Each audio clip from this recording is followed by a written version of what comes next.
Fucking hell, it's hot. Catch you in the dead box. Guns! Guns don't kill people, robbers do. But what do we really think about guns? Americans, guns. They love guns. British people don't really like guns so much. Oh, he's a criminal. Oh, he's a gang member. Oh, he's a thug. You ever thought he might just be a paintball player? That's why we call them markers. Gets away the stigma. You know, it's hot. I'm miserable. What's good? What's people's opinion? Blech. It's your opinion, it's your gun. My name's Jordan. Fire. I'm number 77. And let's talk a little bit about paintball markers. Wow! Paintball markers, what do we know about them?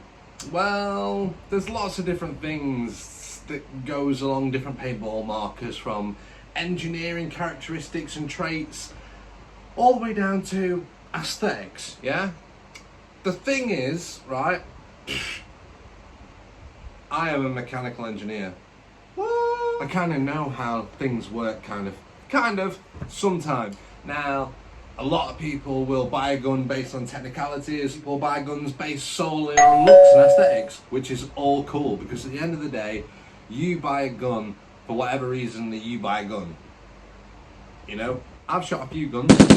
I own 2 guns that we'll look at. People are gonna hate my opinion on these guns, but that's fine. I do use squared paper, yeah, because I'm an engineer. I like things to be nice. So what I did was this mega detailed diagram. Okay? It's mega detailed. Look. You hold the gun here and here, and you press here. Paint comes out here. Paint goes in there. Air goes in there. And voila. Dead people. What else do you really need to know? Okay? If your gun's working, good stuff. If your gun's broken, fix it. It's that simple. You know, mechanical engineer, you don't need to be Elon Musk, okay? Or any of his little minions running around doing his dirty deeds for him. End of the day, if you don't know how to fix it, chances are somebody will know how to fix it. Chances are that if they don't know how to fix it, you can actually buy a service and send your gun off and have it fixed. And if they can't fix it, well, you fucked it. He is crippling me. I'm too white for this. Oh, do you like my sun hat? It says "Go away" on it, like Oscar the Grouch. Like I said, the technicalities behind buying a paintball marker are like buying a car. I don't like German cars. I don't like German engineering. Not because I hate Germans or their engineering. I just don't like how they go about it. You see, I like Japanese cars because I like the way that they make things simple, right? It's affordable and cheap. German cars are expensive, right? The engineering behind it is far too complex, and it's kind of the same thing with paintball markers. The more that they throw engineering technicalities at you, right, the higher the price goes up. Whereas if you just had a squared mill block of aluminium that does all the same stuff, simpler, right, which means it's easier to manufacture, it's quicker to manufacture, not labor intensive, the price goes down. Right? So that's why German cars are so expensive to buy, because the amount of engineering and technicality that goes into it, right? That's why the price goes up. Whereas the Japanese, on their cars, they like to keep things simple.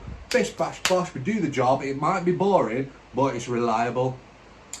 German cars, people will say they're reliable. I don't think they're that reliable. Every German car that I've had, just saying, that's my opinion, so. Paintball markers. It's completely down to personal preference, yeah? So, I'm going to get out my Planet Eclipse GTek 170R and my Dye M2 MOSAIR, and we're just going to have a look at like the difference between them. You'll find that a lot of people in the world, a Planet Eclipse, they have a very good reputation because the engineering is good. It is engineered in the UK. And people are like, oh yeah, because it's made in the UK. Planet Eclipse guns are not made in the UK. Planet Eclipse guns are made in Taiwan. Most things, people might say, oh, you don't buy things from overseas, it's cheap and it's nasty and it's unreliable. Not true, right? They're using the same kind of equipment, same machines. It's all down to the engineering and the design. If you design something correctly, get all the tolerances in place, get all the mechanics working as they should, right? You just give the drawings to somebody. It doesn't matter if they're white, black, Chinese, Puerto Rican, nobody cares, right? Because they're gonna do this, they're gonna work to a drawing, skilled people, and make these guns. And the same goes for dye markers. Dye are a reputable brand. Some people will say dye stuff's rubbish. Other people will say dye stuff's really good. Mixed bag. Again, it's all personal preference. For me, I prefer my dye M2. Got my Planet Eclipse GTek 170R in my magical case that I stick stickers all over because I just love sticking stickers on things. It's an issue. It's an issue. It's got my name on it though. Right, let's have a look. There's your basic setup. Inside the marker case, got standard barrel in there, which is a 689. The marker and keys, a couple of which are missing. Got my spares, got the O-rings in there. Got my lube. A book in there. Feeling this in my hands now. Like the Planet Eclipse is a great gun. The 170R is a great gun because I like the big grips. Also, as quite a tall person, you have longer arms, like Mr. Tickle, unfeasibly long arms. Anyway, the gun, the actual front foregrip sits further away, so it looks a lot more natural inside your body as you're playing with it. This gun has got like little additions, like the infamous skull back cap, tarty with some infamous tape on the grip, low level feed neck. This thumb screw I find is quite miserable, it does my head in. God almighty! Yeah! It runs on a 9-volt battery. All of this is nil pois, just a bit of plastic, low pressure bits and bobs in the top here. Eyes, toolless eye, oh for fuck's sake. Oh yeah, it's a bit mucky this. Paint squidgel. This is a mirror. Okay, so there's only one white eye on the other side, requires this eye, reflect back the laser beam so it tells you if there's a ball inside the breech and then it fires. You turn your eyes off and your gun will just fire through the breech anyway, so it's not a big issue. Oof, in, it'll say, hi love. No, it doesn't, it doesn't say anything. It's got like shot count on there, bits of other information. The eyes are on, it's shooting NXL mode. That's 10.2, and the little padlock says that it's locked, ready for tournament, so that when it's chronoed and that, it can't be altered and everything is locked in place. Stupid grip. Okay, the ASA here is on the pop system, so you screw your tank on and you just press your pop system in and your tank opens up. It pushes a little pin like an aerosol can into your tank and releases that seal so that air can come through and pressurize your gun. Now then, this runs on the Gamma Core bolt. Oh, that's lubey. This basically, the bolt works like an air bearing. If people know what air bearings are, oh, I'm not even going to go into it. It just gets a little bit complicated, doesn't it? Quick toolless bolt. Hello! Comes standard with a 689 barrel. Oh, this is annoying. In engineering, typically, you'll only ever put a reverse thread on gas fitting. It shoots nice, it's a good gun. The grip is big. That's where it differs with the comfort of the Dye M2. That's the 170R in a nutshell. This is the Dye M2 MOSAIR in this nice kind of fabricy case. I don't like that because I can't stick stickers on it. Flip it open. Shabow! Right, I like this straight off the bat, okay? Because inside the lid here, it gives you a breakdown of all the bolt mechanism inside, the size of the O-rings that it uses. It's got quick fire information, how to use the controls, which I think are more complicated on the 170R. On Planet Eclipse guns, like, I ain't got time to read. Ain't nobody got time for that. Got like little USB car marker itself. Planet Eclipse, that's a sick sock though, innit? It matches my gear bag, so I'm like, yeah boy. And I keep like spare USB in there. Charging cable, has a built-in lithium battery. Dye loop. 2 different size barrel backs. Carbon fiber boomstick, which is a 688. So this is the Dye M2. It's really classy. I like that. It's big, all right, like the same footprint as the Eclipse, I'd imagine, but it feels a lot slimmer. Like that, the grip feels a lot slimmer. Things I like about this gun: wireless charging, don't need batteries. It's got this little posh LED screen here. The MOSAIR version of this gun here, the ASA is actually adjustable, so you can slide it backwards and forwards, like depending on like what size tank you're using. I'm tall, so I want as much reach as I can, so mine's set all the way back. I still use a reg extender on top of my big bottle as well, and it seems to be enough. But yeah, I love this gun. When you turn it on, you got this little magical colour screen like this. I love. And then yeah, information's there right on screen. It's clear, easy to read, easy to understand. Quick fire. If I want to turn my eyes off like that, boom, done. Eyes back on, bow, chill, pow. Works slightly different on this gun as opposed to the Planet Eclipse, as this has an eye pipe inside, but it doesn't really matter. We're not going into that now. All your high and low pressure regulators are in the front grip. I like this. This is a low profile feed neck. I prefer this one way more to the Planet Eclipse one. It just feels a lot nicer. It feels better made, better quality. The trigger on this has been set up for me, which is just absolutely perfect. It's helped my left-handed shooting no end, my ramping, so I'm very happy with that. It's just a very polite gun. It's not too polite, like the Planet Eclipse is like polite. This one says bye-bye when you turn it off. I find that a bit more informal. The Billy Wing bolt, it's a magical piece of kit. Quite intricate, it's quite nice, very tasty. Works in the exact same way as the Gamma Core inside the 170R. Again, toolless entry. You just press this button down and you've got a little smidgen switch that slides across there, which locks it in place. It's just a very nice marker. So that actually goes. Negative about this gun is that this air-on switch on the ASA, I don't like it. One, because it's plastic. It feels like I'm going to snap it all the time. Two, it's really difficult to get up and over that notch. If this gun had the pop system on, that'd be absolutely fantastic. Yes, autococker Fred. Inside the marker itself, it is slightly longer than the Eclipse. This is 15 inch and the Eclipse is 14 inch. The sound off of this thing, oh, sit me down. Flipping Judeus.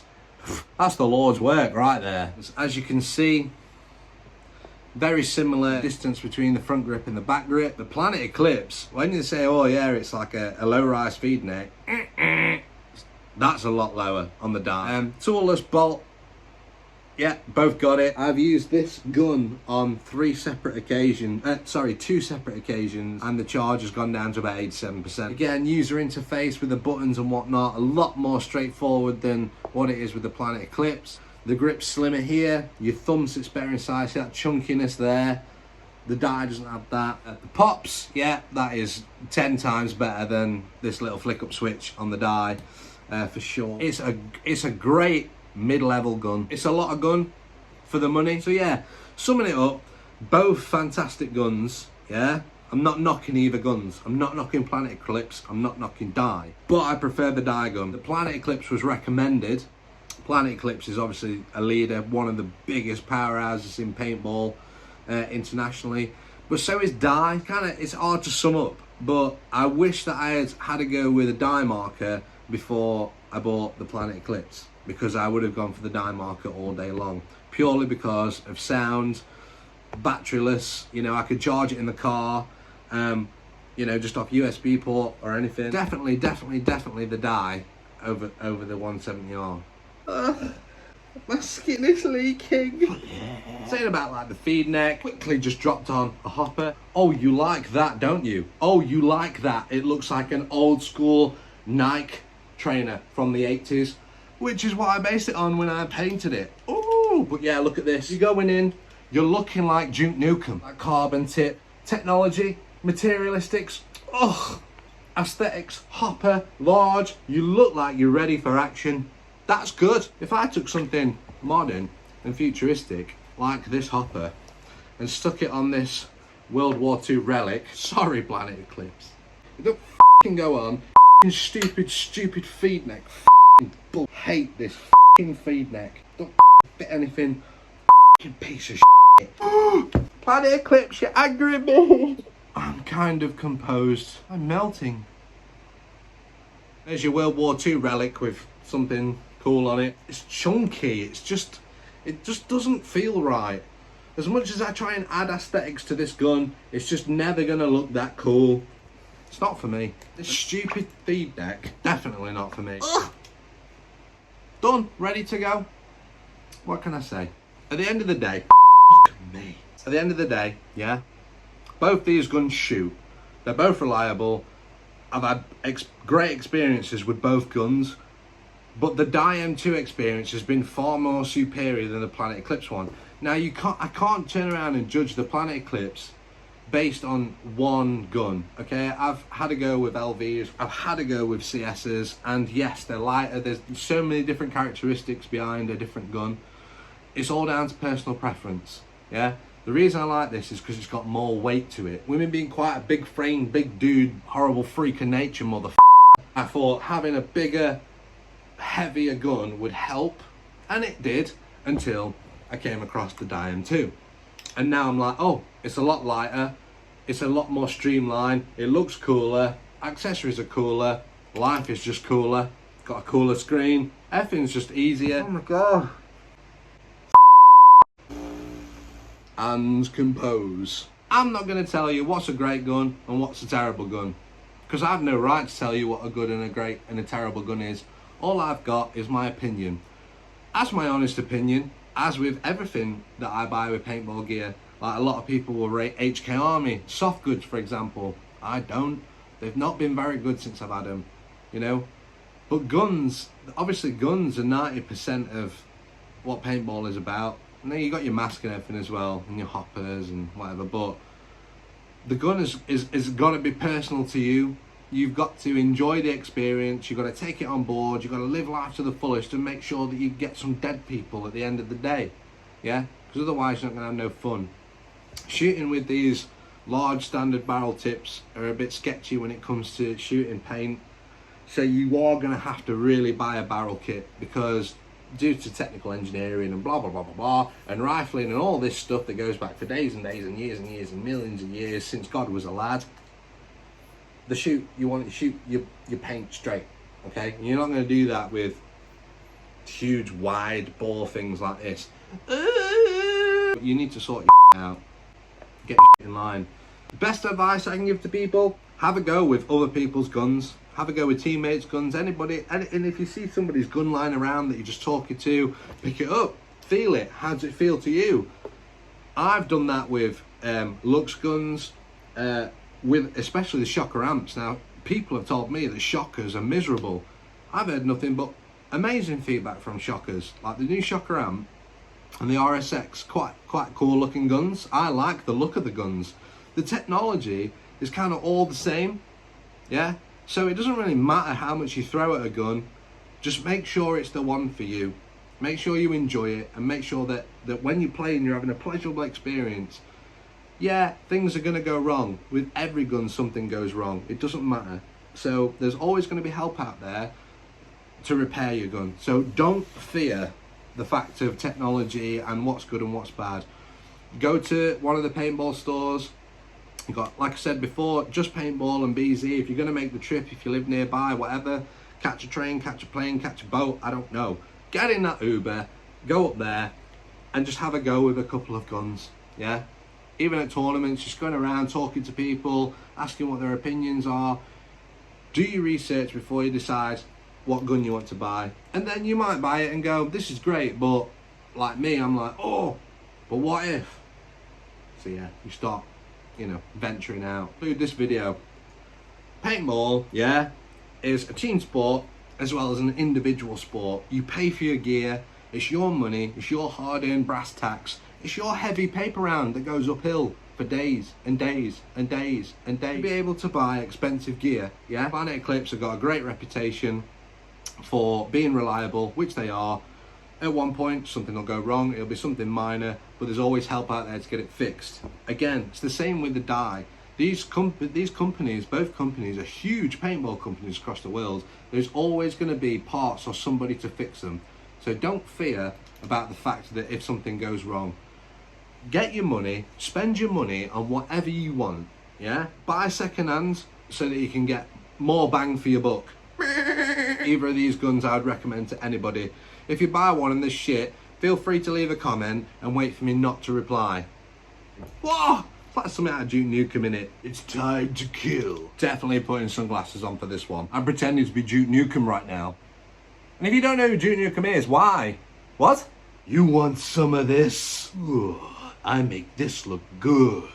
Ooh, Laura, is that you? Shake it, baby. Ooh, I'm God's gift to women. Ew, skanky outfit. Who wants bacon and eggs? Give me a Jack and Coke any day. I'm looking for a good cigar and a bad woman. Unless you want to bring on a visit to the dentist, shut your hole. Lock and load. All aboard! Yippee-ki-yay. Maybe I'll find some damsels in distress. Time to sleep. Permanently. I'm Duke Nukem. I'm number 77, and I'll catch you in the dead box.